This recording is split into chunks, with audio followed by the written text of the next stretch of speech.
Bigyan mo ng, Yes. curious po ang ating KKK family. Na? Kung bakit mo daw pinagawa yung yung room ni Katie. Iyan daw ba ay pagre-ready na sa pag-move in mo? Wala ko ang sagot eh. Bakit ko pinagawa? Kasi when we did the when pinadikit-dikit challenge kami ni Katie, honestly, that was the first time I saw the room in a long, long time.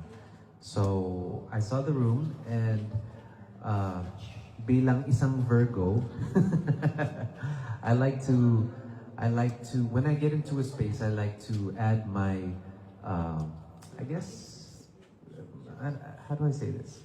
I like to make the space a better space, if that makes sense. So, tinanong ko si Kat, I said, hey, okay lang, would you mind if I remodeled your room? Like, can I help you make it more, ano ba yun? Can I help you make it more, let's say, Roomy? Roomy? Can I add my KL touch to your room? So she said yes, and I just want them, sabi kong sinabi, no? I just want them to feel very Sabihin mo na kasi yung comfortable. totoo. Ano ba yun? Mr. B. I just want them to feel comfortable and Hindi naman yun Okay, eh. sige, Gusto mo ito. lang naman talaga lumipat dun eh. Ready mo. Di ba, Miss B? You say yes?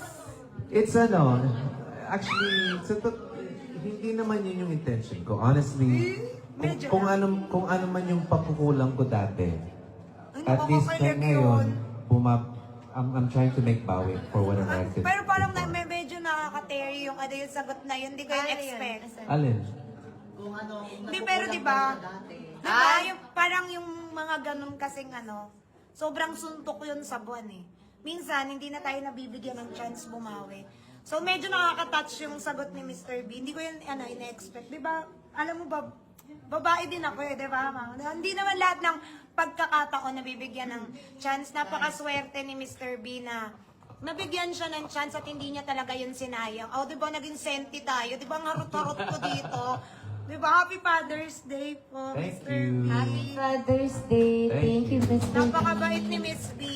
Kasi, alam mo yun, yung nabigyan niya ng chance ang isang ama na makabawi. Kasi madalang yun eh. Madalang yung chance na gano'n na parang bibigyan mo pa ng chance na makabawi sa'yo yung isang tao. At syempre sa atin, babawi kayo. Ay, sorry, nadala ko. Sabi nila, siksikin ko daw kayo. At saka,